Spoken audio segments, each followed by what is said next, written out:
En el curso que pudimos hacer el año anterior, que sería el año 1, y este sería sobre, igualmente, el estudio teórico sobre el bandoneón y todos sus recursos, como año 2. El curso pasado lo que hicimos fue un repaso de una descripción general del instrumento, ¿no es cierto? En lo funcional, por supuesto, en forma muy general, aunque hemos explicado muchas cosas, pero si uno quisiese ir a detalles tendría muchas más cosas que establecer, sobre todo cuando las funciones se aplican a otros fines, por ejemplo, de tocar una obra o armar algún tipo de cosa especial, ¿no? Y me pareció que más o menos completo estaba esto, genéricamente, esa descripción. Igualmente surgirán varios detalles y cosas que las podremos abordar también, ¿no es cierto?, en este año. Pero lo que quería encarar es tal vez en una segunda parte del año, ya aspectos particulares de una técnica más específica en el instrumento, como es tipos de articulación, encaramientos de armados de cierto tipo de estilos, de modo de tocar, que habría muchísimas cosas que establecer en los detalles particulares, ¿no es cierto?, que son muy ilustrativos para un aprendizaje y para la adquisición de una experiencia sobre el instrumento, ¿no es cierto? Porque el estudiar un instrumento y tocar música con un instrumento es un aprendizaje constante y va estableciendo una base de conocimiento que lo traducimos como una base de experiencia, ¿no es cierto? Es como que se va perfeccionando una pericia en el manejo del instrumento, de manera que lo que es acumulativo en el intérprete es la experiencia que va adquiriendo sobre el instrumento. Esta experiencia no es solamente el hecho de ejercitar o de tocar, sino que quiere decir lo que va sabiendo, lo que sabe. La palabra experiencia tiene dentro de sí el perito, quiere decir con saber, pericia, saber. Entonces, la experiencia es manifestar un saber y se aplica mucho al tipo de, a un tipo de habilidad, ¿no es cierto? Que en el caso nuestro, de instrumentistas, primero es una habilidad el instrumento y después puede tener una trascendencia artística, de arte, o según lo que aborda, el tipo de música que aborda. De manera que esto es lo que va adquiriendo el músico instrumentista, experiencia, que es lo que uno nota cuando observa a un intérprete, ¿no es cierto?, en lo que realiza. De manera que en esto puede haber entonces muchas facetas en donde se manifieste una experiencia, y así que habría muchísimo que tratar. Podríamos seguir el curso años, ¿no es cierto?, porque muchísimas cosas ya después en detalle. Pero me parece que hay un elemento que es imprescindible en un tratamiento así de conocimiento y teórico sobre el instrumento, que es la manera de abordar el instrumento en el estudio. Cómo ejercitar, cómo estudiar, cómo es un modo de estudiar específicamente para el bandoneón. Como existe en todos los instrumentos, por supuesto, que esa pericia es la que se transmite luego a un alumno, a un estudiante, para que tenga muchos elementos de conocimiento para que él haga su pericia personal, ¿no es cierto?, su propia experiencia. Y muchas veces existe en general en los instrumentos muy establecidos, históricos, existe ya un conocimiento muy grande de experiencia y de tradición. Esa tradición está inserta en la propia música que se toca música del siglo XII, del siglo XIV, del siglo XVIII, ¿no es cierto? Entonces la misma música transporta un cierto grado de experiencia o de conocimiento de cómo deba tocarse o no tal música, quiere decir que hay una transmisión muy grande, ¿no? Entonces los instrumentos que tienen esa historia muy grande de experimentación tienen muchos elementos ya preestablecidos, de manera que el músico que domina, como nombramos siempre, un clarinete, una flauta, un oboe, ¿no es cierto?, tienen sobre sí un cúmulo histórico de experiencia, que lo han hecho estudiando o si no, después abordando los diferentes estilos, ¿verdad?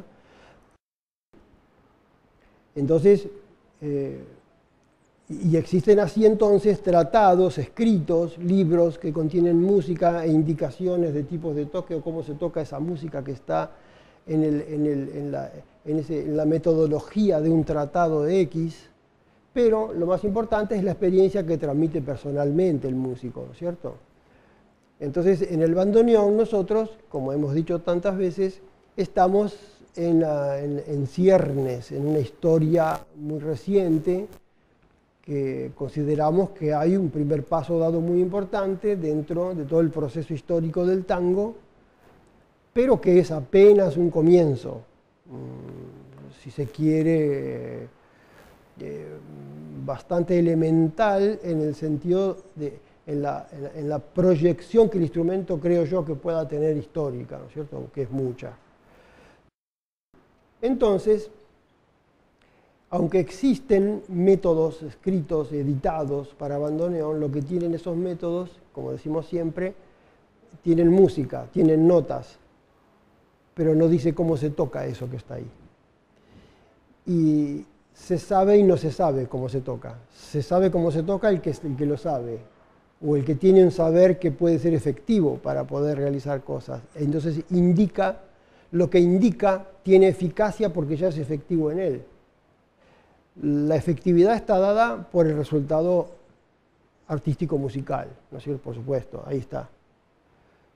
De manera que es muy incierto el futuro de eso, si se queda así, porque lo posee un individuo, lo posee otro individuo y esto se puede dispersar, ¿no es cierto? O sea, no hay una tradición excesiva ya suficiente, preestablecida.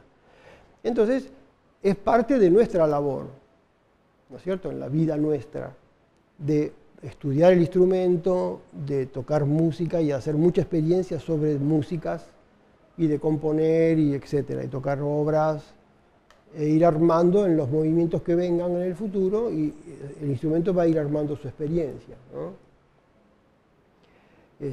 Entonces me parece a mí que por el momento no hay un procedimiento establecido o preestablecido del modo de abordar el instrumento para el estudio, el modo de abordar del principiante. Ni siquiera hay establecido cómo debe proceder con el instrumento el que estudia una obra más o menos compleja.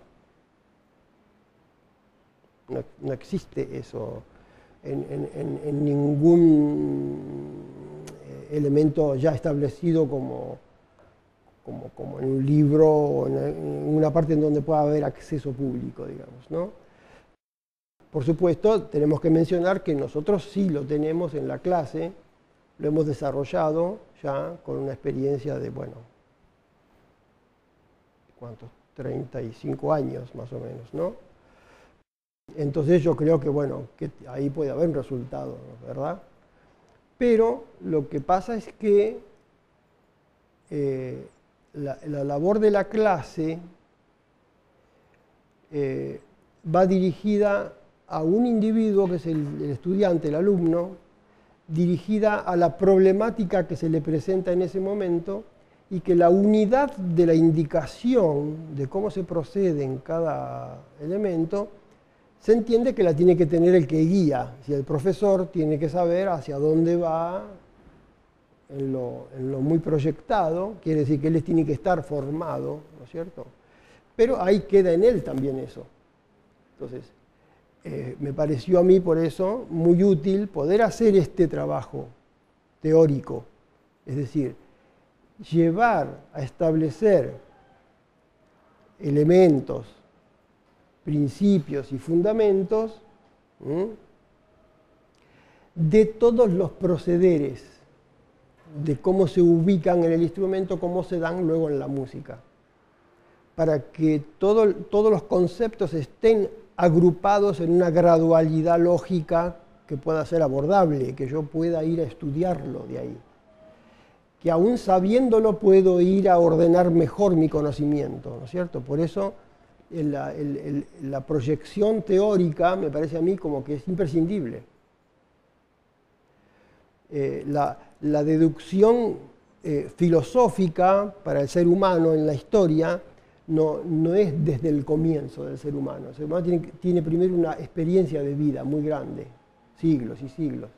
Luego toma autonomía el pensamiento para la filosofía, ¿verdad? Sobre todo los conceptos de un conocimiento de la psicología del ser está muy dado en los diferentes tipos de ritos que existen.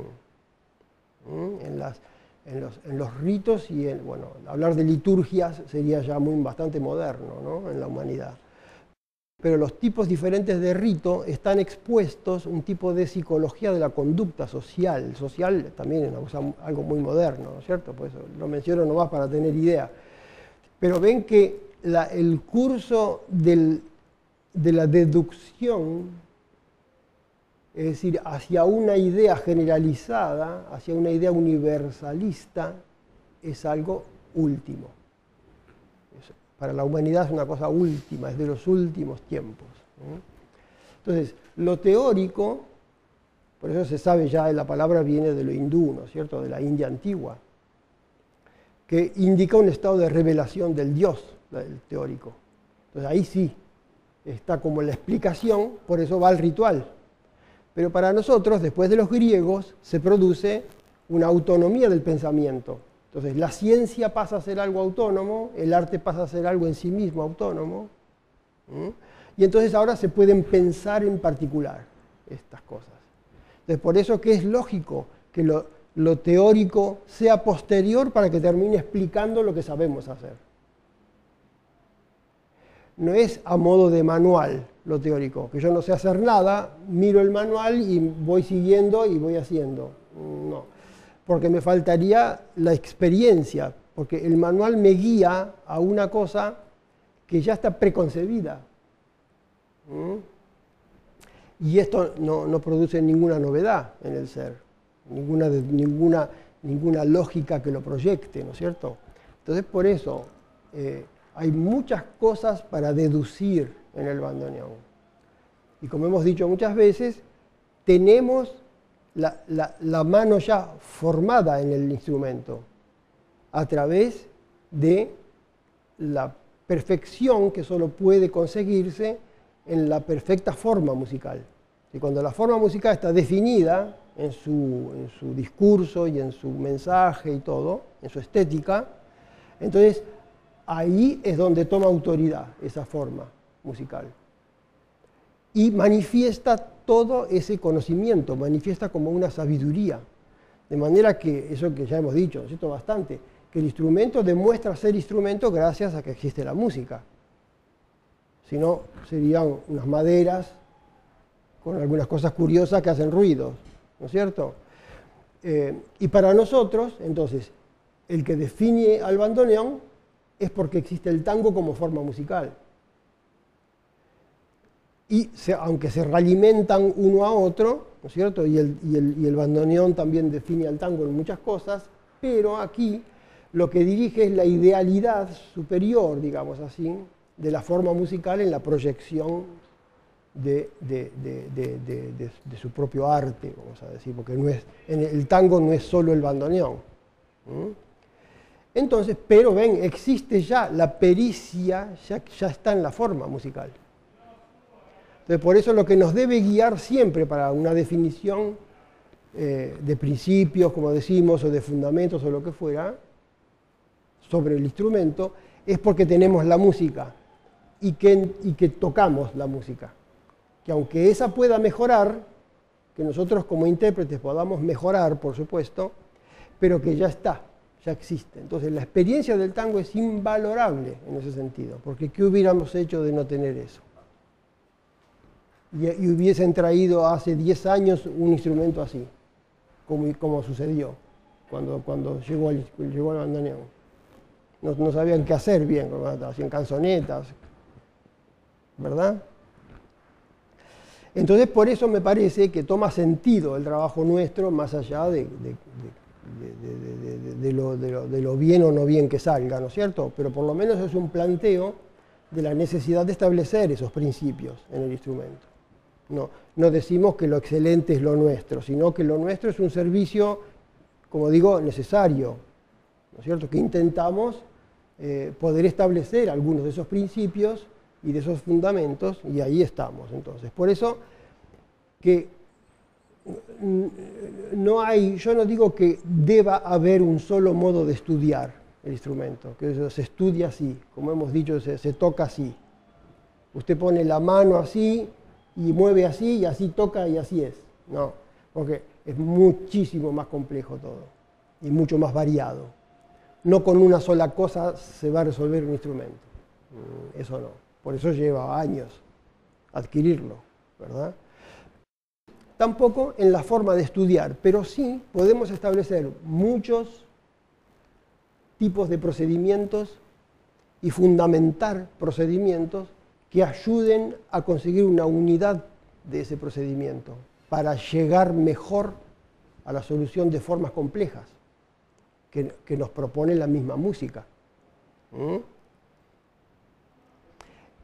Entonces, yo quería hacer, a modo de más o menos introducción,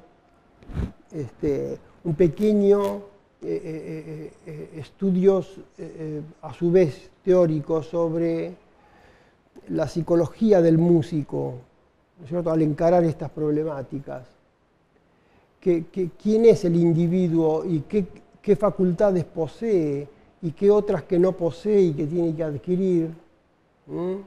Por eso en otros momentos hemos hecho varias veces cursos sobre la memoria y funciones de la memoria, que ahora yo traigo un poco a colación estos conceptos sobre la memoria, que para entendernos bien no se trata que sea solamente para que uno después toca de memoria sin partitura, digamos, no es eso, sino que el estudio de un instrumento requiere la adquisición de una facultad interna en el individuo, que no es ni más ni menos que la construcción de una memoria interior. Ahí abordar la memoria en este plano, ¿verdad? Como que el ser, y digo, ser humano y todos los seres vivientes, manifiestan una unidad de modo. Esa unidad de modo que manifiestan cual sea la conducta que tuvieran, es algo que poseen interiormente. Por ejemplo, un animal doméstico, cualquier animal, pájaros, uno reconoce por cómo procede qué animal es y demás, no solo por la forma, ¿no es cierto? O sea que ya tiene impreso en él, dentro de él, el modo que manifiesta. Y eso constituye una memoria. La diferencia con el ser humano es que esa memoria puede ser enriquecida y puede ser analizada y puede ser llevada a una lógica y a una aplicación. Entonces el ser humano tiene un recurso extraordinario, ¿no es cierto?, en el uso de la razón y el abordaje de la lógica en sí misma, ¿no? Entonces por eso, la memoria en este sentido, ¿verdad? Y entonces entramos así, miren.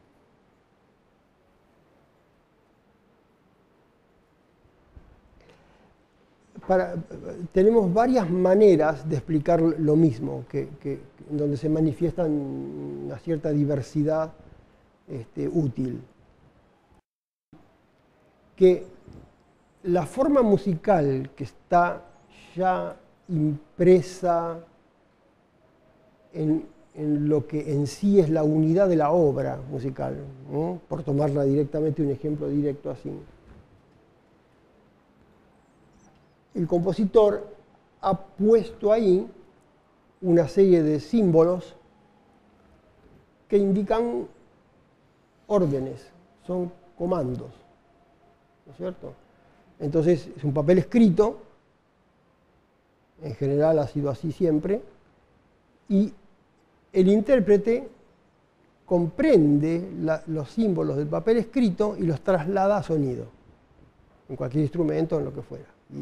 Y lo que tiene que hacer después, tiene que armar la forma musical ahí. Quiere decir, hay mucha cosa ya establecida, podríamos decir como en una tradición o en un pasado, digamos, transmitida a través de esa simbología que ya está resuelta, que hay que descifrarla. Entonces, es un cúmulo o una unidad completa, muy compleja, una X música, que está fuera de mí. Yo tengo que estar formado en el instrumento, en música, estudiar, ser un músico más o menos formado, para poder abordar esta obra que ya tiene ella toda su pericia, a su vez, que yo tengo que deducir. Entonces, es algo que está fuera de mí, que luego, para que yo pueda realizarla en la ejecución, tiene que estar dentro de mí. Porque tiene que manifestarse inevitablemente como un estado, como algo establecido en mí, como una memoria en mí. Entonces, esa memoria yo la tengo que construir. Ustedes ven que un músico se sienta, toca, ¿no es cierto? Quiere decir que lo que hace ya estaba en él. Ahora, antes que no lo supiera hacer, no estaba. Después, cuando lo sabe hacer, está. Quiere decir que algo que está afuera, que ahora está dentro, que de algún modo lo puso dentro. Y luego lo manifiesta cuando realiza. Sería esa como la síntesis, ¿no es cierto? Dicho así en palabras muy comunes, y que podemos establecer en funciones muy específicas de la conducta psicológica.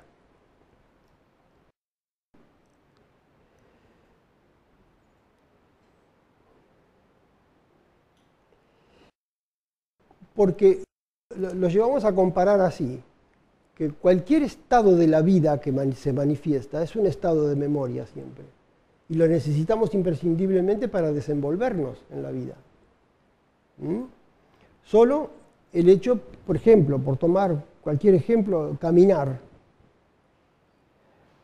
Nos hemos olvidado que nosotros aprendimos a caminar, que al nacer no sabíamos caminar, por lo que fuera, ¿no es cierto? Por cualquier circunstancia que fuera, es decir, porque todavía el cuerpo era pequeño, porque las piernas no eran fuertes, lo que fuese, pero aunque hubieran sido fuertes, hay que aprender igual. Hay muchas cosas que aprender en eso, ¿no es cierto? Del propio espacio donde se manifiesta un niño. Entonces esa es una memoria adquirida. Y tal vez nosotros nos vamos de aquí, nos vamos caminando, no nos damos cuenta. Quiere decir que es una memoria muy propia, ya que es una manifestación muy propia. Y como ustedes saben, cada persona tiene un modo de caminar, que hasta encontró su manera personal de hacer esto. Y así todo lo que se hace en la vida es un estado interno de algún modo establecido, desde afuera, aprendido, que a través de todo lo aprendido sí pueda manifestar otras cosas que hubiera tenido dentro de sí, su propia manera de ser, como decimos, ¿no es cierto? Está bien, por supuesto. Pero que sin estas otras habitualidades que adquirió no podría sacar ese modo de ser tampoco. Entonces, este es el aspecto que a veces preocupa tanto sobre el instrumento, que cuando se inicia a estudiar un instrumento, viene como un gran temor de no saber cómo manejar un aparato así tan complejo, porque siempre se presenta complejo un instrumento musical. Y entonces viene como un terror, ¿no es cierto?, de cómo va a hacer para manejar esto. O sea, se pone en evidencia que no lo sabe hacer, que no lo tiene, y que lo tiene que adquirir.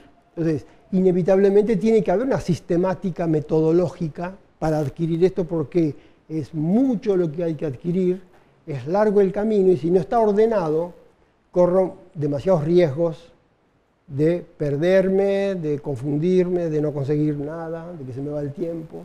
Es imprescindible tener esto. Me parece que estuviera de más esto que yo aclaro, ¿no es cierto? Porque todo el mundo estudia música, instrumentos y hace esto que yo digo. Pero a veces en el bandoneón parece como que ya está todo dicho y ya está todo hecho y ya agarrás así, tocas y ya sale, y con que tocas un tango, listo. Ahora nadie dice cómo lo toca al tango, ¿no? Dice que toca. Entonces, bueno, hay un montón de cosas que no están establecidas, ¿se dan cuenta? Entonces uno tiene que volver a los principios iniciales otra vez, a los principios primeros, por así decir.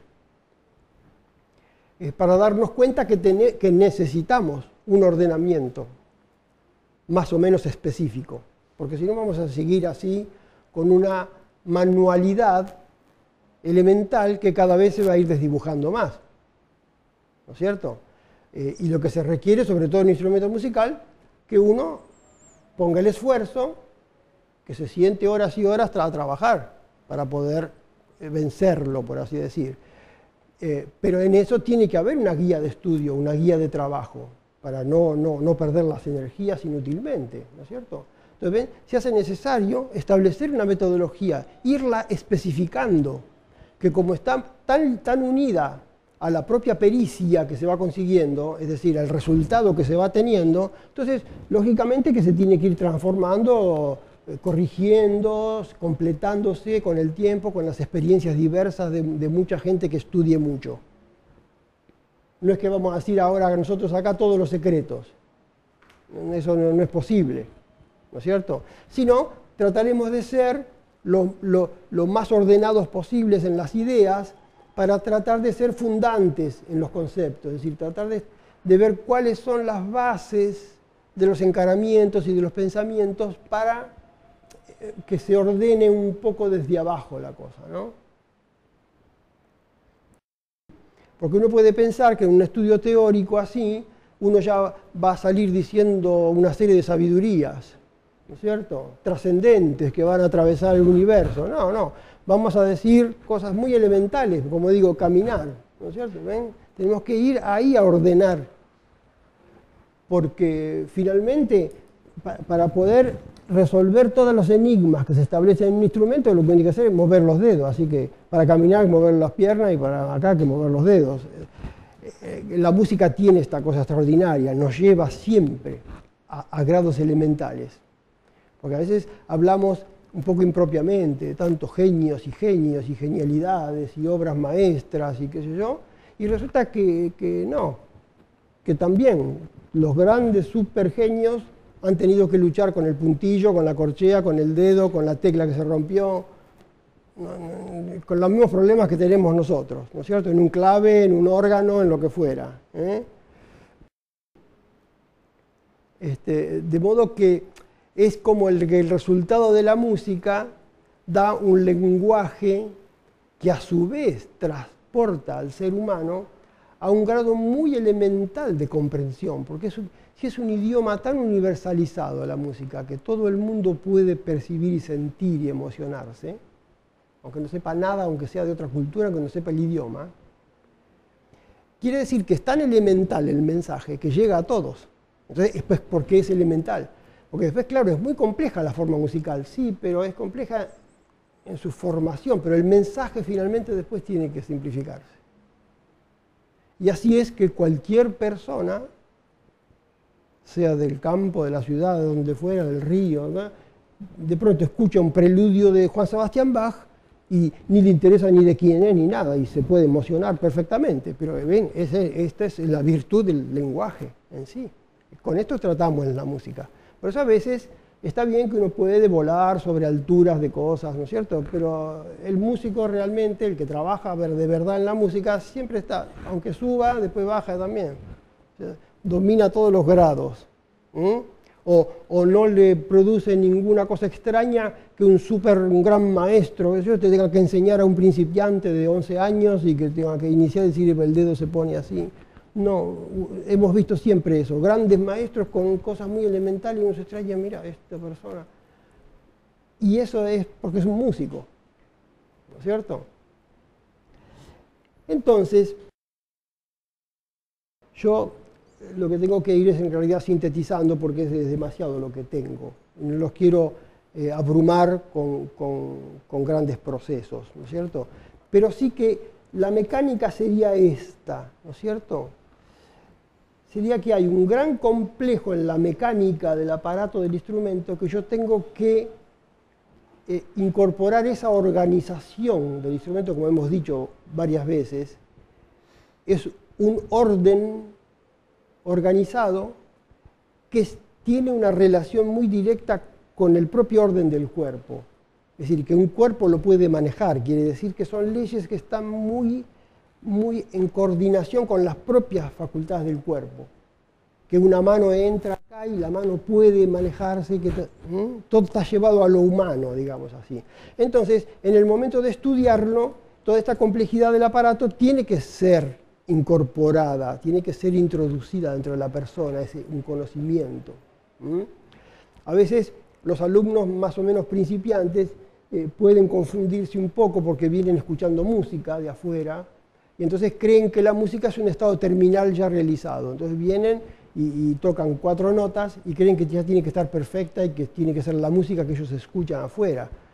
Y van a tardar un poco en darse cuenta en el estado elemental en que están, que es mejor adoptarlo, ese estado elemental. Entonces el profesor lo tiene que llevar a ese estado elemental para que entienda que lo que tiene que hacer es mover así los dedos, nada más. ¿No es cierto? O hacer esa nota y ese sonido y eso tiene que reflexionar. Entonces la gente enseguida entiende, si uno los guía bien enseguida entienden y van de esa gradualidad que tiene que estar establecida, para que pueda ir adquiriendo esa complejidad paratológica, ¿no? Entonces hablamos de algo externo que tiene que internalizar. Y en los cursos complejos que hicimos decíamos, que no vamos a desarrollar, pero decíamos esto, que hay una facultad en el ser humano que puede percibir el mundo exterior. Y que ya se sabe de antiquísimo, ya de los primeros grados de civilización que se conocen de la India antigua, que ellos establecen que el ser humano, el cuerpo, la persona, tiene lugares de entrada del mundo exterior. Es decir, parten del concepto de que el cuerpo, el ser humano, está obstruido frente al mundo. No hay forma de entrar al cuerpo sin destruirlo, ¿no es cierto? Y si lo destruye igual no entra, porque lo que hace es lo disemina, ¿no es cierto? Y que para el ingreso tiene 5 puertas. ¿Qué son? Los 5 sentidos, ¿no es cierto? Ven que es un concepto que a veces no se tiene en cuenta así, pero yo entonces se sabía de este modo, de antiquísimo, que lo que oigo es un ingreso dentro mío, dentro de la mente de lo que fuera, ¿no es cierto? Pero es algo externo que ingresa, que es la única vía que tiene, es esta, el punto de entrada, un orificio, que la vista también es un orificio de entrada, es algo que está puesto allí en algo que es una abertura, una ventana. De manera que lo que veo solo puede entrar por los ojos. Que el olfato solamente está porque hay unos ororeceptores que se llaman aquí, nada más. Todo el otro del cuerpo, en todo el resto, no tiene forma de establecer el olfato. Por supuesto, nos alcanza con esto, ¿no? Con lo que tenemos nos basta, ¿no es cierto? Y el gusto también, pero resulta que hay una cierta asociación también de los sentidos. Porque el sentido del tacto, que sería el que más nos toca a nosotros, ¿no es cierto? Nosotros solemos llevarlo al plano solamente de las manos, que tocar es tocar con la mano.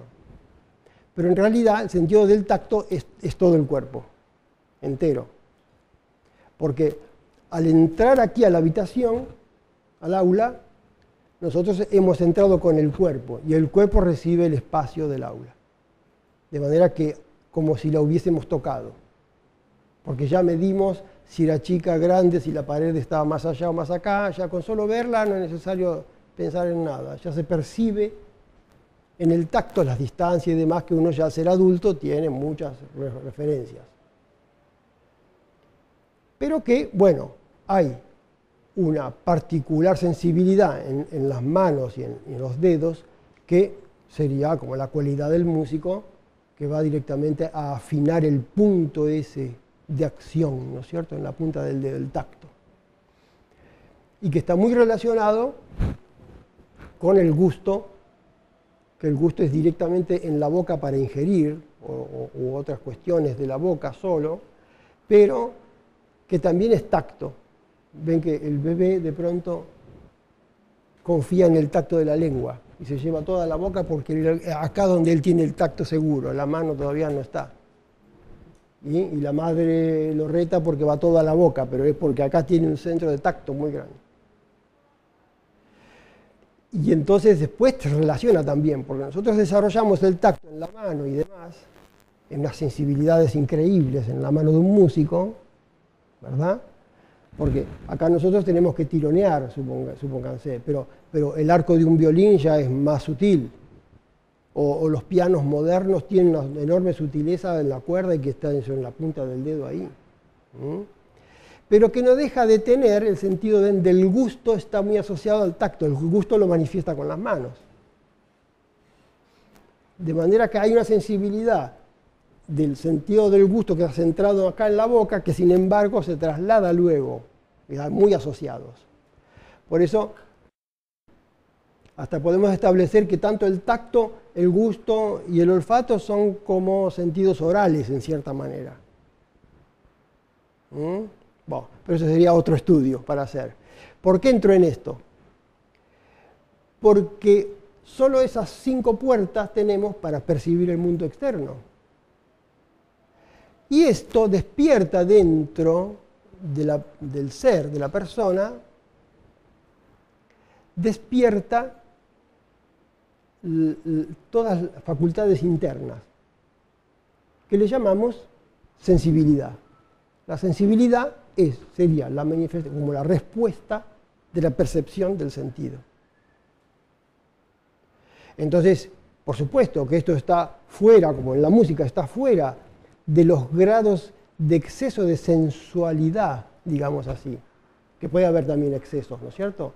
Pero ya el sentido del desarrollo del tacto en la sensualidad, y que se ha estudiado tanto estos últimos siglos sobre la libido y todo esto, ¿no es cierto?, referente a las conductas psicológicas, pero aunque hay una psicología manifiesta en la forma musical, pero no se refiere a eso, a grados de que la sensualidad pueda tener exceso malévolo, sino al contrario.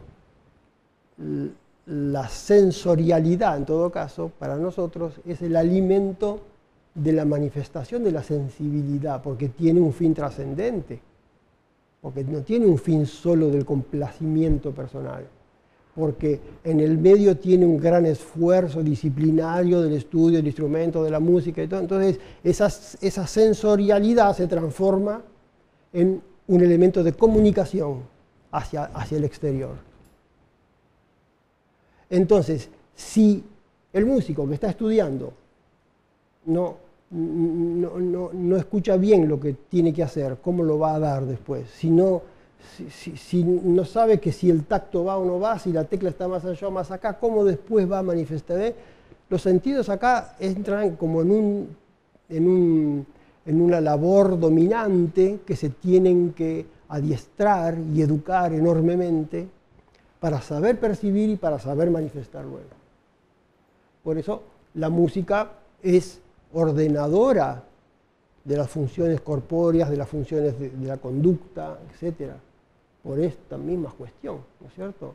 Porque tiene toda una conducta de percepción sensorial y toda una conducta enorme de expresión sensible. Entonces, muchas veces en ciertas corrientes de pensamiento se va como denostando un poco los aspectos de la sensibilidad, que si esto es muy sensible o es menos sensible, así, así. Bueno, son no más que aspectos de las corrientes o de arte o de lo que fuera en el mundo, está bien, ¿no es cierto? Son corrientes más o menos agudas o no agudas, pero lo que sí es que para nosotros es una función imprescindible, porque ¿cómo va a tocar música si no percibe el oído? ¿No es cierto? Esa es una dependencia completa. Entonces, hasta podemos establecer esto. Tengo los cuadros muy especificados, ¿no? Pero que no estoy escribiendo. Lo podemos llamar así, que después ponemos un título allá, pero la percepción tiene primeramente, lo llamamos sensación, que sería esto, ¿no es cierto? La sensación sería la percepción sensible a través de los sentidos.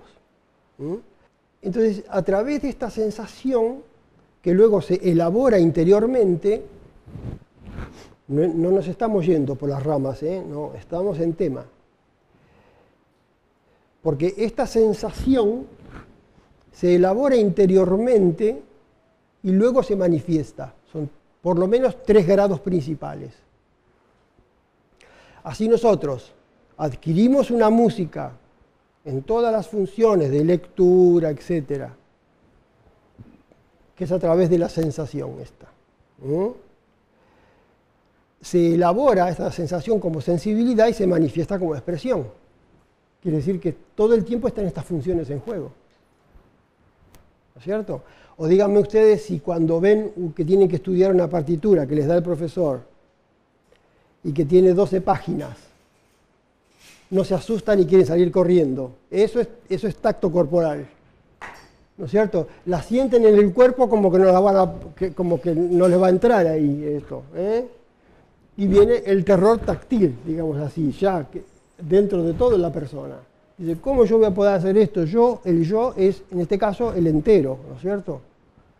Ahora el profesor lo tranquiliza y le dice, sí, pero no, vamos a hacer de a media página, ¿no es cierto? Entonces, sí, vamos de a porciones pequeñas, entonces ya es digerible. Quiere decir que tiene que haber una sistemática, tiene que haber un orden de trabajo, ¿no es cierto? Si no, es imposible de pronto. A través de esto es imposible superar ese terror. Ese terror hace no que una persona salga corriendo, sino que no se acerque nunca. ¿Verdad? Muy bien, entonces, es tan importante que este sería el punto inicial de la sensibilidad, el percibir la sensación, que al salir produce un estado que llamamos estesis.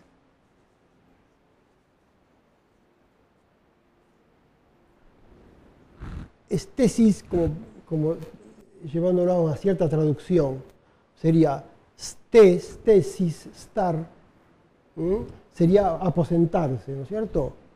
Ubicarse, estar.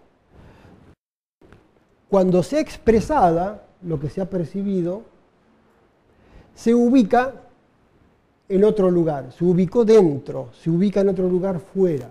Esta estesis que se ubica afuera, es la que da origen a la ciencia, de la estética, que es todo aquello que se expresa en la sensibilidad, la estética. Nosotros decimos, es directamente ya el arte. Bueno, sí, tiene hasta trascendencia artística y más aún histórica, etc. Todo lo que pueda entrar aquí dentro de esta es una verdadera ciencia. Sería la ciencia de la expresión sensible, la estética. Es decir, lo que se pone fuera de lo que se elaboró dentro del ser. ¿Se dan cuenta? Entonces, nada que el hombre no tenga dentro de sí va a poder manifestar. Y esta es la estética, lo que él manifiesta. O lo que se define fuera después, que toma corrientes y demás.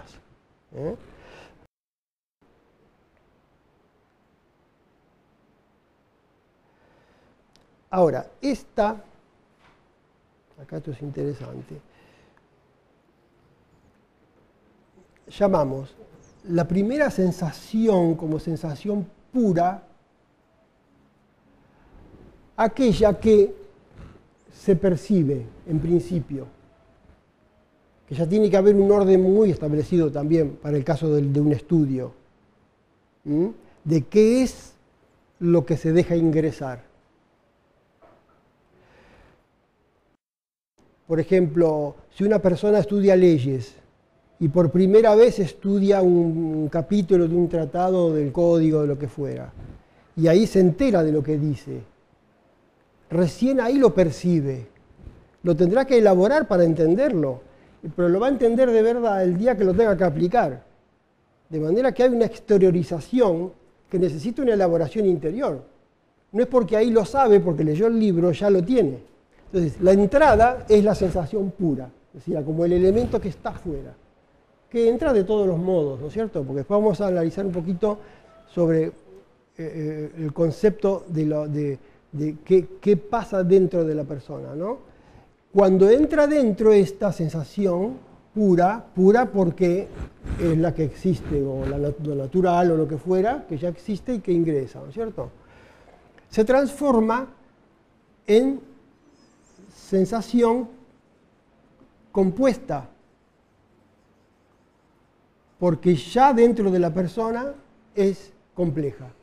Ya se combina inclusive con todo lo que la persona tiene dentro de sí y se transforma en algo que está en su interior y es compuesta.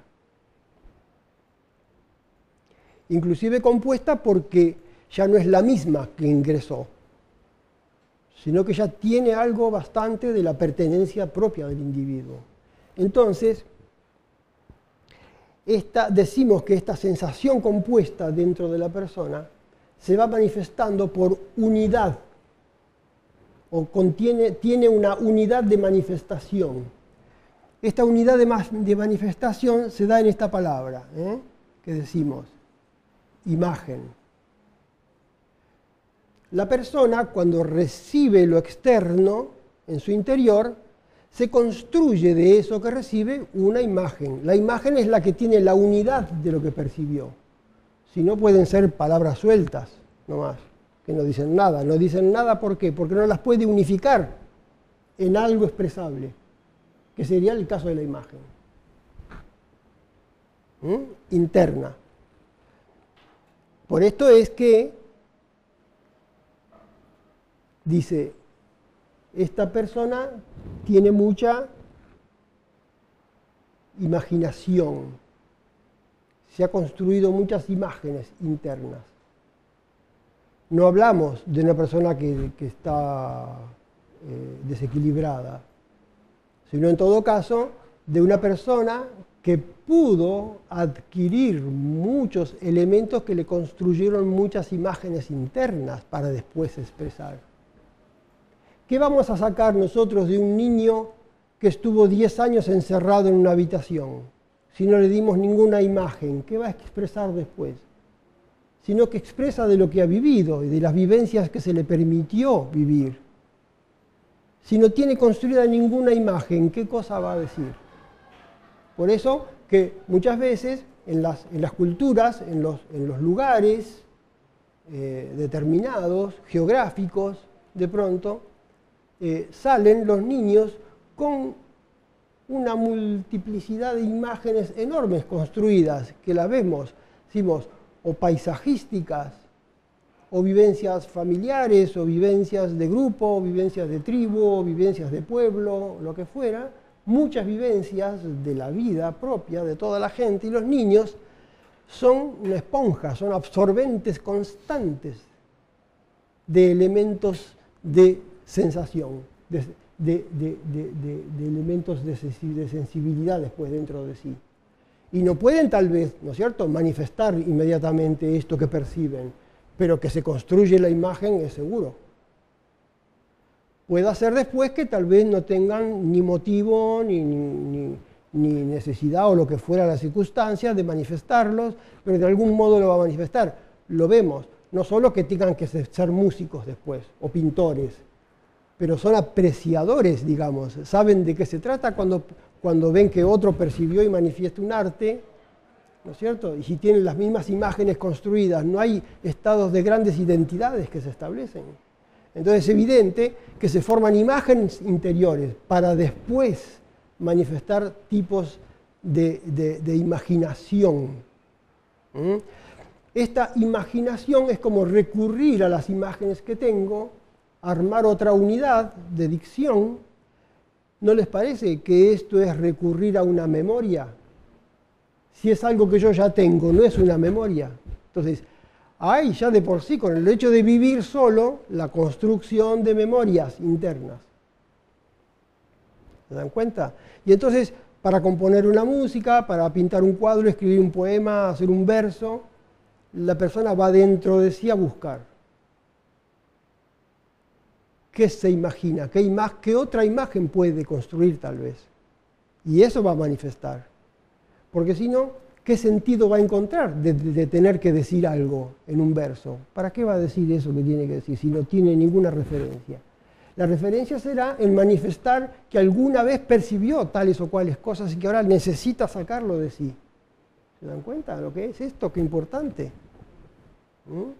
Ahora, en el proceso de estudio que estamos nosotros de un instrumento, por eso no nos vamos por las ramas, nosotros estamos en el estudio de un instrumento de música, como decimos siempre, trascendente. La música siempre es trascendente, si no, no es música, no sé, o puede establecerse grados, ¿no es cierto? Pero alguna trascendencia tiene que tener, algo más allá tiene que pretender, ¿no es cierto? Entonces, queremos llegar a la manifestación de una sensibilidad trascendente, pero estamos oyendo con los oídos, viendo con los ojos, estamos en la sensación pura siempre. Por más trascendente que sea, hemos empezado con lo elemental. Y estamos siempre en contacto con las dos cosas. Entonces, he ahí, ¿ven? La importancia de esto. Que después, esta sensación, como que si fuera un estado en sí misma, tiene un tercer grado que hemos dicho, que sería sensación, la llamamos representada. Es decir,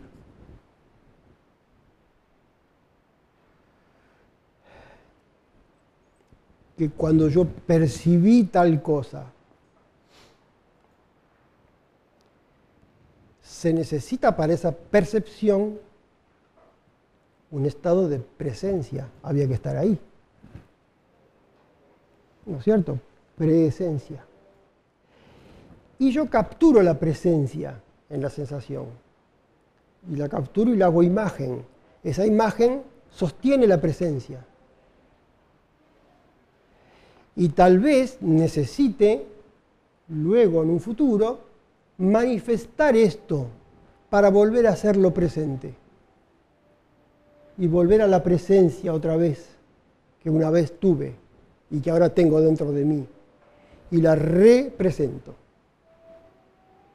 Entonces, la actividad escénica teatral, por ejemplo, se llama representación. Está muy bien porque es representación. ¿Por qué es esto? Porque es llevar al presente una cosa tal vez que nunca sucedió, que la escribió el autor. Pero él la escribió de manera como si hubiera sucedido. De pronto, se entiende que hay algo de ficción en eso, pero me parece erróneo que actores y todo el mundo ahora esté llamando que hacer teatro es hacer ficción. No es ficción. Tiene un grado de ficción la historia porque si la inventó el autor, nada más. Porque simplemente no sucedió, sino que él es una... Pero si eso que están haciendo ahí no tiene un grado de percepción, ¿quién lo va a entender? Si es una cosa que nunca nadie percibió. Si es una ficción que nunca nadie, que desconcierta a todo el mundo y no saben de qué se trata. Tiene que tener alguna relación, ¿no es cierto?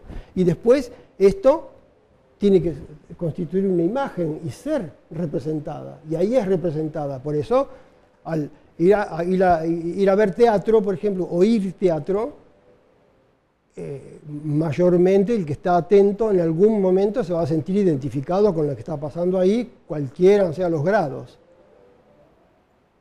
¿No es cierto? Del bueno, del malo, del más o menos. En algún momento toca algo de mí. Entonces me trae a mí al presente una imagen que yo tenía de mí, de lo que fuera. Está representando algo. Y esta es la función del arte, así como en modo general. Es de representar. Y tenemos la experiencia a diario nosotros. Que de pronto puede haber un joven muy joven en la clase y otro alumno más adelantado toca un preludio de Bach, pongamos. Y el chico o la chica que está ahí se emociona con esto, o sea, le trae al presente una cosa que fue pensada y sentida hace más de 200 años, 300 años. Y porque menciono esto, sino que puede ser de 2000 años también. O cantás un gregoriano y todo el mundo se le tiembla el corazón. Y dice, bueno, trae una cosa de 1600 años atrás. ¿Se dan cuenta? Lo representa. Y esa represencia alude a imágenes. Y se mezcla con las imágenes y se identifica o no se identifica y busca. Y esto es el arte. El arte, siempre que se manifiesta, va a entrar en la persona y va a producir algún efecto. Claro, tiene que estar partícipe, ¿no es cierto? Tiene que estar atento. Si duerme, bueno, paciencia. Pero si está partícipe, lo representa. Algo le va a mover. Aunque le mueva una imagen de rechazo, aunque se choca con lo que tiene él adentro y dice, esto no sirve, esto no sé qué, esto, aquello, ¿no? Lo que fuera. Pero que le representa algo. ¿Se entiende? No es que siempre va a ser bonito, ¿no? Entonces, he ahí.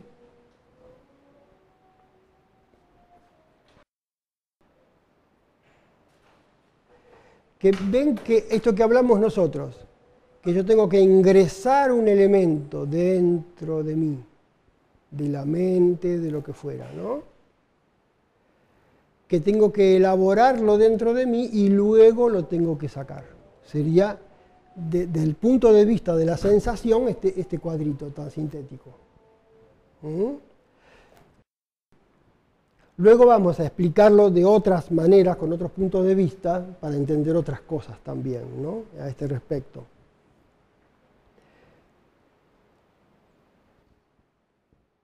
Porque creo yo que como síntesis nos pueden ayudar mucho el poder construir estos pequeños cuadros. Voy a sacar esto. Está muy grande así.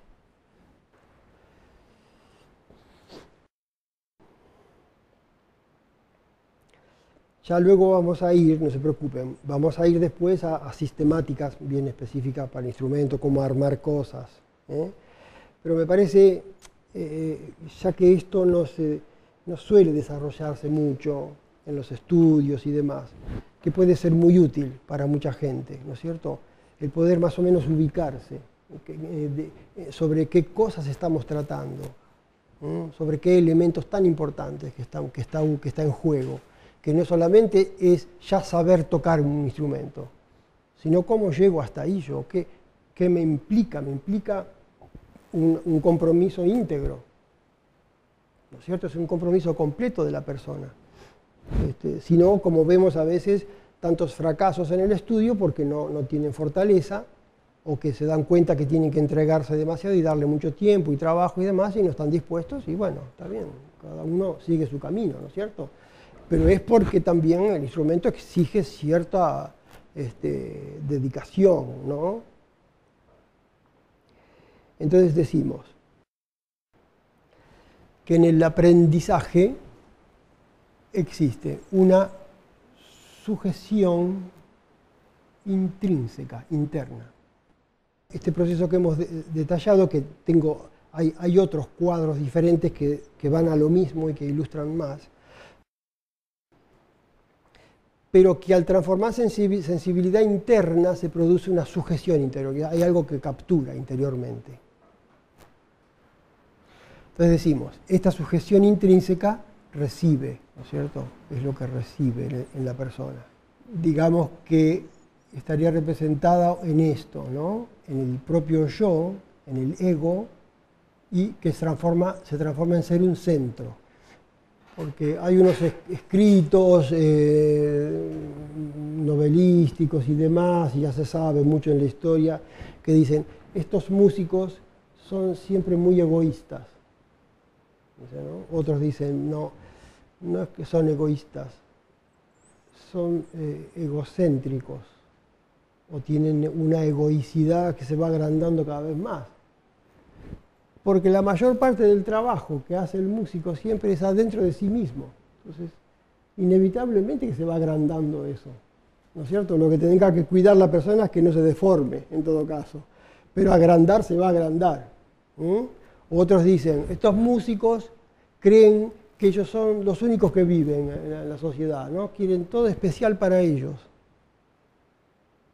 Que es un poco la manifestación de un cierto egocentro que se establece en el ámbito musical, que es tan disciplinario, tan específico, tantos años y tanta cosa que se necesita, que inevitablemente se hace un círculo, porque no todos pueden entrar ahí, porque para entrar se necesitan años de trabajo.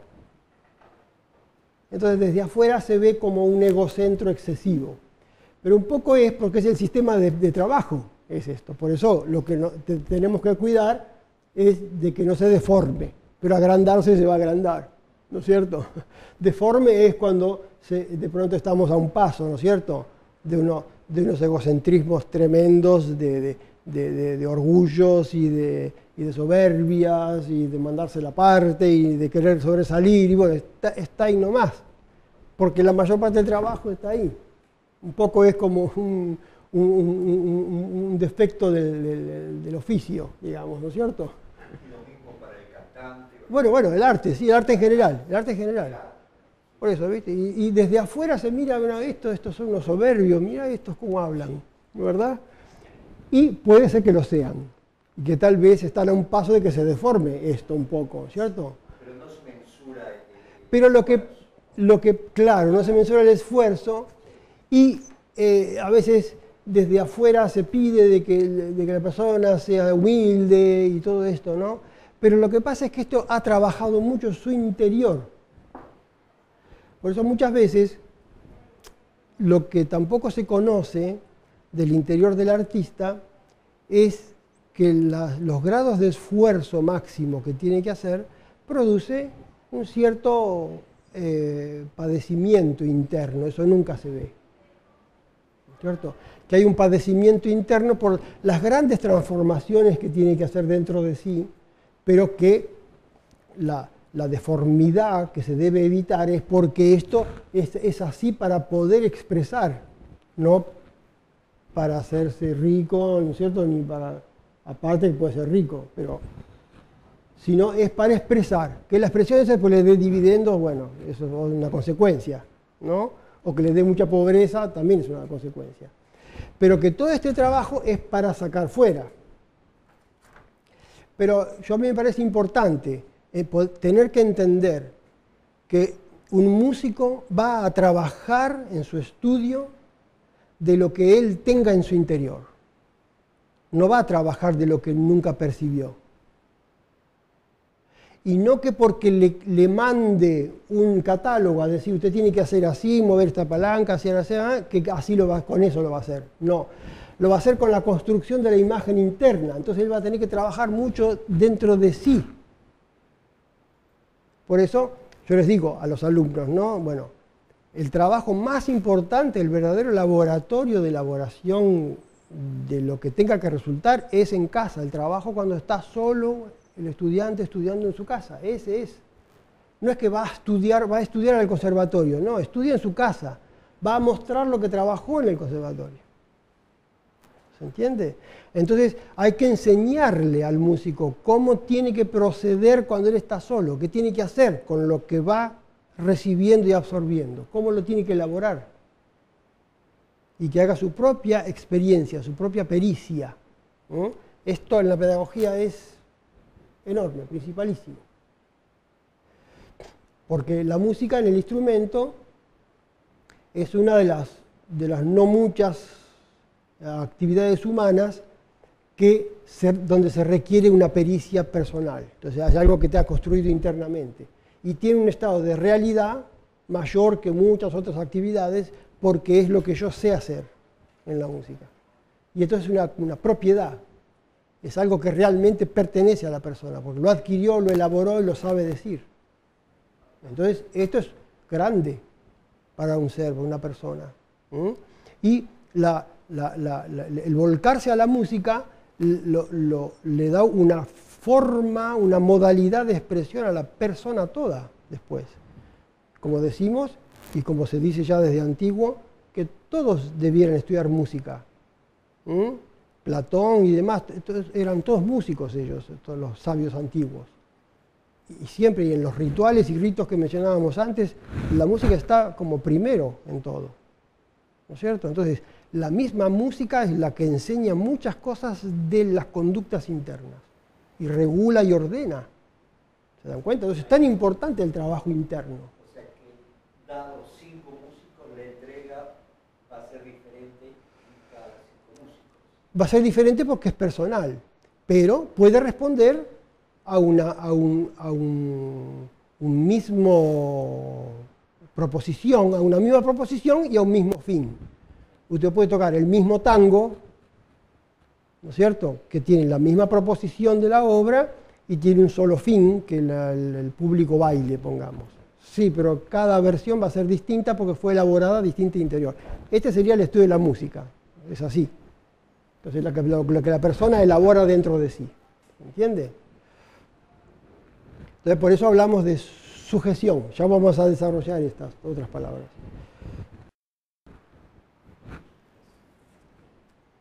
Entonces, el otro paso sería la expresión, sería como casi redundante decir extrínseca, porque ya al ser expresión ya es hacia afuera. Pero para aclarar ponemos, ¿no es cierto? Entonces, esta representa, como decíamos. Una recibe y la otra trae a presente lo percibido. Ahora, en esto hay un aspecto sumamente importante que fue muy desarrollado también en las proposiciones aún aristotélicas, sobre pedagogía y demás, que es el estado de mímesis. Vamos a poner acá así, mímesis.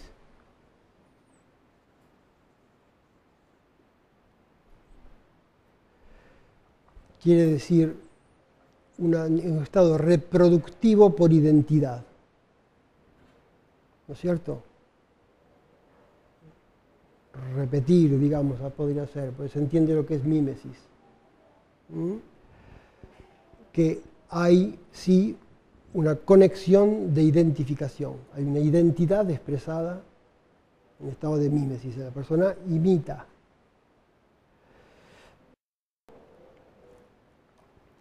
Este es un acto sumamente importante, porque nosotros decimos que si la sensación se percibe y construye la imagen, cuando se expresa, hay un estado de identidad, primero, con la sensación primera en la imagen. ya ahí hay un grado de mímesis. Porque por ejemplo, de los músicos populares, pongamos, que quieren hacer un poema o una baguala o una canción, lo que fuera, que no quieran expresar una imagen muy fiel del paisaje que ellos vivieron y que sienten y que aman. Ven que hay una mímesis, hay un querer reproducir. ¿Se entiende? Hay un estado de mímesis. Como la persona no solo se mimetiza con el paisaje en sí, con las expresiones y demás, sino que al decirlas las quiere igualar, aunque diga otra cosa. ¿Ven? Hay intrínsecamente un estado mimético ahí. Entonces, es muy importante para la vida eso, y sobre todo para los procesos pedagógicos. Por ejemplo, poniendo un ejemplo para nosotros que nos sirve. Si un día conseguimos estudiar la obra y decirla como se manda que esté bien hecha, lo que manda sería la partitura o el profesor o lo que yo sé que tengo que hacer o lo que fuera que manda que yo sé que así está bien. Y la preparo y ya quedó bien. ¿Para qué? Para ir a tocarla. Entonces, cuando yo la voy a tocar, quiero que esto que preparé sea lo más igual posible a lo que yo preparé para cuando esté allá arriba del escenario. Quiere decir que no quiero que falle la mímesis, que sea exactamente igual a como lo tengo planeado. No siempre, ¿no es cierto? Igual. Siempre hay cosas que fallan, pero ven cómo perturba lo que falla de la mímesis. Entonces, hay una falla en la mímesis. Yo quiero reproducir exactamente lo que ya tengo listo. Pero bueno, habría mucho para estudiar sobre este aspecto, ¿no es cierto? Pero ven que hay un estado de mímesis puro, ahí sí. Porque está el alumno con su maestra, con su profesor, y el profesor le enseña, y el alumno aprende. Aprende lo que le enseñó el profesor, repitiéndolo, expresándolo como lo dijo el profesor, lo sabe bien. La mímesis es el primer grado que hay. Ahora él después puede inventar otra cosa, puede variarlo, lo que sea. Pero el primer punto de la enseñanza es la mímesis. Si no hay una mímesis, no tengo un punto de partida. Por eso para la pedagogía todo es muy importante en lo que se refiere a grados de percepción. Y el estudiante como el enseñante dependen siempre de la sensación pura. Aprenden de lo que oye, de lo que ve, de lo que gusta, de lo que olfatea. El olfato tiene un estado de inteligencia también profético. Cuando decimos, ya yo me lo olía, ¿no es cierto? Había algún aroma que yo ya me temía que iba a pasar esto. Olfato. Y tacto. Y el tacto es, la vista también se asocia con el tacto, porque la vista sin el tacto se confunde. No sabe si la pared está más lejos o más cerca. Entonces, lo que hay en el frente que el alumno percibe, el estudiante percibe de lo que un profesor puede explicar, lo oye, lo ve, lo gusta, lo olfatea y al verlo lo toca también. Quiere decir que percibe todo. Entonces, ¿cómo se presenta un profesor al frente que todo el alumnado lo está observando? Lo está percibiendo con el tacto, escuchando y midiendo las dimensiones de las imágenes de sus palabras y los conceptos, porque hay muchos otros tipos de imágenes que ya veremos. Y el profesor viene desalineado, sucio, está todo rota la ropa, no se arregló, pudiéndose arreglar. Porque eso no era importante, porque lo importante era el intelecto. Sí, pero la sensación pura es sensación pura, es lo que ve, lo que escucha. Lo primero es eso. Y eso tiene la primera influencia en la mímesis, inmediata. Entonces, el profesor dice que el alumno tiene que tocar derechito, así. Y después el profesor toca de cualquier manera. Y no cumple nada, no le aclara por qué no lo cumple, porque podría ser que tuviera un motivo, ¿no es cierto? Entonces, le confunde todo. Ven, el aspecto de lo que se observa afecta a la mímesis. Entonces, ¿yo cómo voy a hacer esto si él lo hace mal? Si me explica una cosa, que parece que es una intelectualidad maravillosa, y uno se da cuenta, lo escuchamos mucho, que se da cuenta que el profesor no le gusta lo que enseña, y ni cree que esto sea verdad, lo que dice. ¿Creen ustedes que eso no se olfatea cuando se está sentado el alumno ahí? Entonces, la primera percepción sola de la sensación pura, ya la mímesis está negada, porque yo no voy a hacer eso. Hacíamos un curso de pedagogía una vez, yo digo, cuando están los alumnos ahí esperando a la maestra, pongamos, ¿no? O el que fuera va a enseñar, y están esperando, cuando entra y los alumnos ven a la persona, ya hay que percibieron casi todo, ya nomás antes de que llegue a la silla. Porque uno cree que el alumno va a aprender lo que uno le dice, ¿no es cierto? Y no, aprende de que está esperando ahí, que llegó 10 minutos tarde, ya esto, la mímesis, ya algo le falló ahí. Lo subsana, lo justifica, lo deja, porque total él también llega tarde, ¿no es cierto? O sea, bueno, pero ven que hay una cosa que ya se me doy cuenta que no está bien. Y así. Entonces, ven, la enseñanza no es solamente las cosas maravillosas que uno va a enseñar, sino es todo. Todo.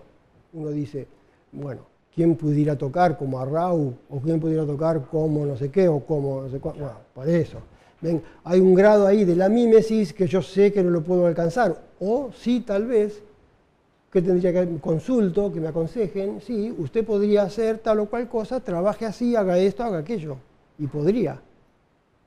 Pero ven que tiene que haber un ejemplo. Esto lo escuchábamos en la clase del maestro Jacobe, porque dice, interiormente se quiere ser como Bach, se quiere ser como Mozart. Si yo toco obras de Mozart, de Beethoven, de Bach, de Frescobaldi, y la propia admiración de lo que hago, ya me lleva a querer ser como ellos. Ya me están enseñando, solo porque estoy ahí estudiando. Ya están en un proceso pedagógico. Entonces, aquí tengo anotado. Que todos esos procesos que delineábamos todo lo que dijimos, llevado a la enseñanza, es un estado que podríamos llamar, es un acontecer pedagógico. Porque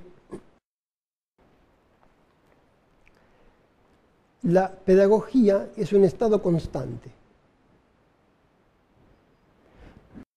La pedagogía es constante.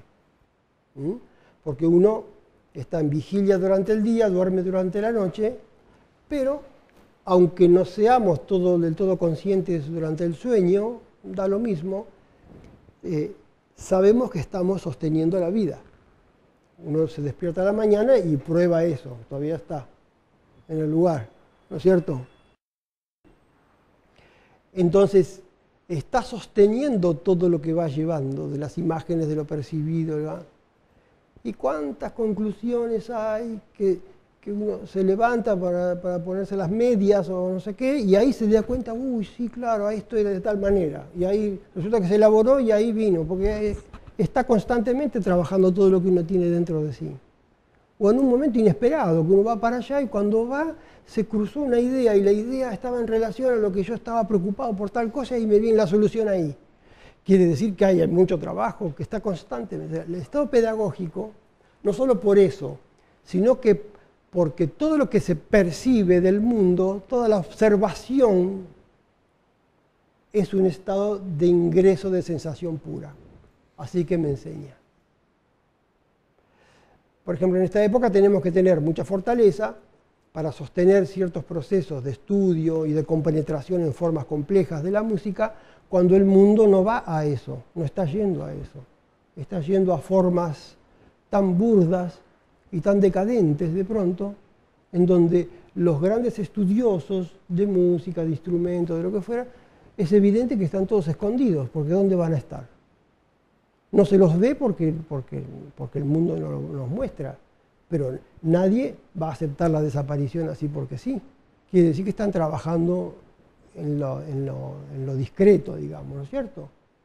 Pero nunca se deja de trabajar eso, es decir, está en un estado de sufrimiento. Porque si uno tiene la aclaración de la percepción, de la sensibilidad, de la trascendencia de la forma, ¿cómo va a abandonar eso? Simplemente, como el mundo avanza con cosas tan decadentes, esto queda oculto, se oculta, pero no desaparece. Entonces, se multiplica la lucha, digamos así, de sostener cosas, ¿no es cierto? Pero la pedagogía, ven, tiene grados enormes, de pronto, y uno tiene que ir comprendiéndola para saber qué cosa tiene que sostener y qué cosas no tiene que sostener. ¿Mm? Es un estado selectivo constante, que la mímesis tiene implícito un estado de selectivo elevado, digamos, elevadísimo. Porque lo que me decae a mí, lo que me daña, me niego a la mímesis. ¿Entiende? Me niego, no quiero repetir eso.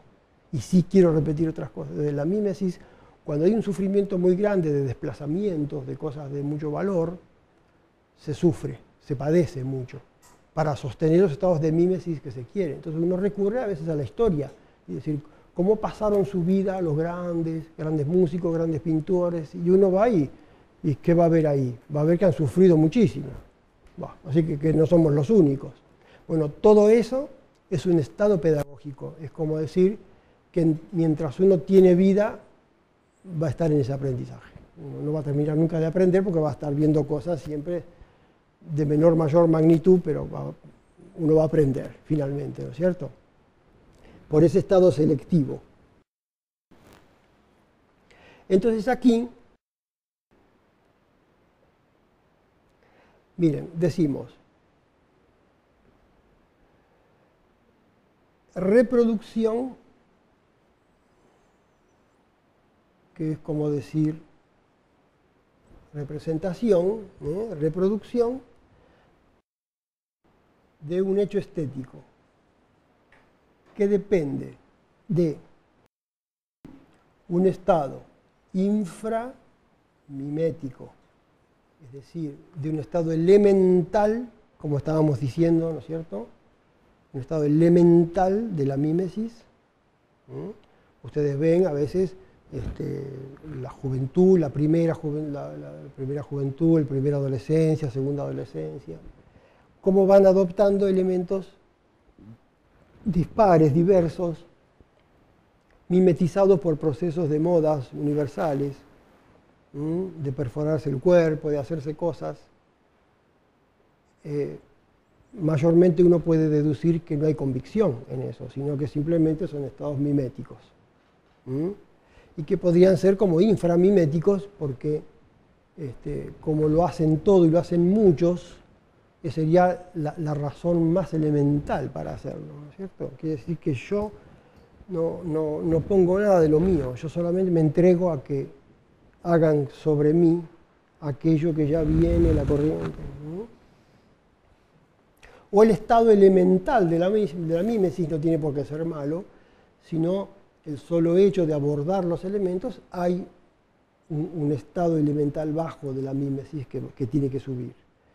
Luego hay otro que es intramimético, que ya dentro mío, al elaborar esa imagen que tengo, no la tengo que deformar impropiamente, la tengo que moldear, sí, va a cambiar. Se va a ir moldeando de acuerdo a ciertas directivas que tengo, porque no voy a hacer todo perfecto de entrada, lo tengo que elaborar, ¿no es cierto? Esa elaboración no tiene que hacer que se desdibuje completamente lo que deba hacer. Quiere decir que entró mal la imagen, la sensación primera fue mal, o me dio una imagen equivocada, entonces me equivoqué con todo. Pero hay una intramímesis, ¿no es cierto? O sea, dentro de mí yo tengo que conservar la autenticidad de la imagen a la que tengo que responder.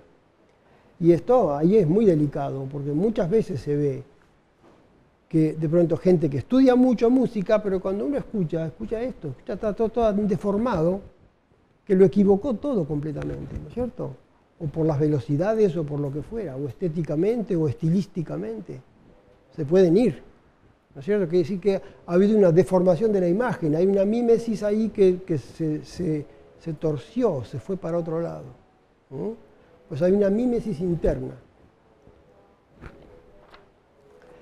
Y luego, por supuesto, lo extramimético.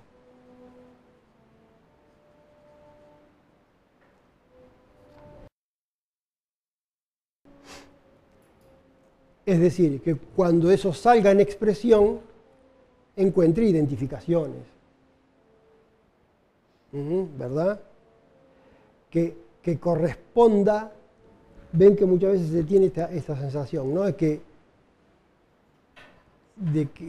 está tocando lo mismo, diciendo lo mismo, pero es todo distinto, ¿no? Es bien diferente. Pero yo sé que responde a algo, que la imagen es correcta y que resulta ser muchas veces los rasgos de la novedad, eso, de lo novedoso, de las cosas muy nuevas, de las innovaciones.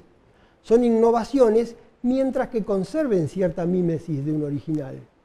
Porque si no, si se van completamente, como discutían los tangueros con Piazzolla, que decían que no era tango. O sea, había equivocado completa la imagen para ellos. Podían no tener razón, ¿no es cierto? Porque uno dice, bueno, pero el tango tiene otras proyecciones. Y él alude a otras proyecciones diversas sobre tango.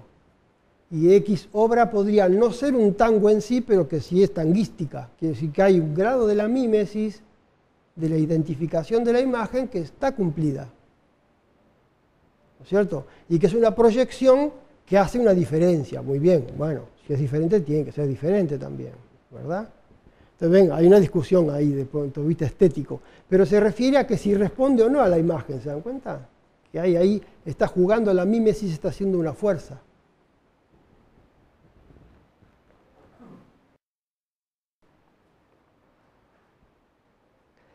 Y por último, porque ya para la próxima vamos a hacer otros cuadros también amplificando estos conceptos, ¿no es cierto?, más específicos.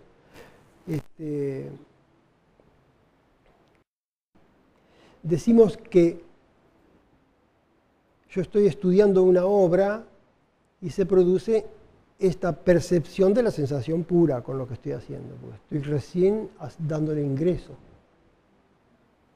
para luego construir la imagen pertinente. Que la finalidad de todo esto es llegar a un estado de saber, porque yo puedo informarme de ciertos conceptos que se me dicen o que me dice la música, y que esto puede ser que yo conozco, como decimos que yo conozco una ley. Una cosa es conocer la ley y otra cosa es ser hábil para aplicarla. Ya es más que conocerla. Hay un estado de saber que ha elaborado el conocimiento. ¿Se dan cuenta? Porque si no, sería nada más que tener el libro acá y comparar. Si pasó esto, no pasó, pena de muerte, porque acá dice, no. Sino que se necesita una interpretación. ¿Se dan cuenta? Que va más allá del conocer. Entonces, para llegar, o lo que lleva a un saber, se llama conducta. Miren qué palabra. Eso es conducta, lo que lleva a un saber. No que la maestra le pone en penitencia al alumno porque se porta mal, porque habla, porque grita. Sino que la conducta encierra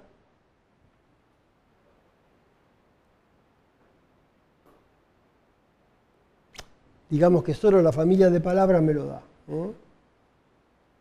Esta palabra, doc, significa saber, doctor, doctrina, es la expresión de un saber, la unidad de un conocimiento que es saber. Y entonces hay una acción de educir, en esto la palabra en latín es docere, es más antigua. Docere.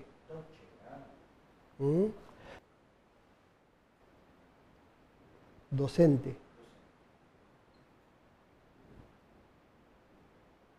Educir, deducir, el doc de conducta, de saber, está siempre. El estado de elaboración interna de lo que yo trabaje tiene como finalidad conseguir un saber. Entonces, esto es una conducción, es decir, la persona, como decíamos, el estudiante es estudiante porque estudia en su casa, ahí es estudiante. Cuando él trabaja dentro de sí mismo.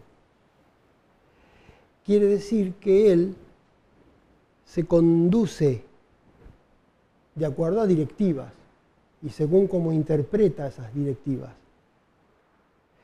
Pero él se conduce y él es el propio conductor. Todo estudiante es un conductor, conduce, lleva por un camino todo aquel concepto que se le ha transmitido y directivas de cómo tiene que proceder para conseguir ese saber que se persigue. El profesor es el que observa, comprueba, experimenta, acepta o no acepta, el que tiene un cierto juicio sobre el trabajo hecho. Ese es. Y le da nuevas directivas para que sepa proceder, para que sepa la conducta que tiene que realizar, ¿no es cierto? Y en sí, el acto propio artístico de la ejecución de una música es una conducta. A esto lleva directamente el proceso mimético, lleva a establecer internamente una conducta, porque ahí donde esa mímesis me comprueba a mí dónde están los aciertos y los desaciertos, para yo conducir. Cuando yo conduzco, ya pasa a ser mío eso, y el saber ya lo adquiere, ya soy yo. Así que el que toca el instrumento es un conductor de lo que realiza. Es una sabiduría la que expresa, que la tiene que tener bien trabajada internamente. ¿Se dan cuenta? Entonces, sacar desde dentro formas expresivas, la forma es la música, forma musical, sería esta conducta, que es un acto docente en sí mismo. No estamos hablando de pedagogía. Es como que el músico que por mímesis adquiere, por mímesis trabaja y por mímesis también expresa, es un conductor de la propia sabiduría hacia lo que expresa y va a armar la forma dentro de sí para darla. Esto es tocar música. No es solo el instrumento, sino que por eso es trascendente, ¿no es cierto?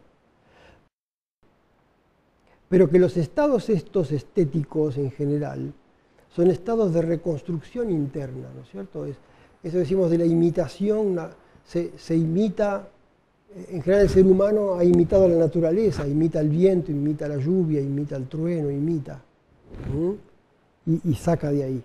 Pero esto, ¿ven? ¿Cuánta cosa hay de decir que no es solamente mecánico, que yo digo, se introduce a la persona, se elabora y luego se manifiesta, parece como una mera mecánica? Sin embargo, la elaboración interior es de un estado así trascendente de la pedagogía, que es como que la propia persona se enseña a sí mismo. Por eso que el estudiante tiene que entender muy bien lo que tiene que hacer, porque él tiene que saber conducirse en sí mismo. ¿Se entiende? Conducta.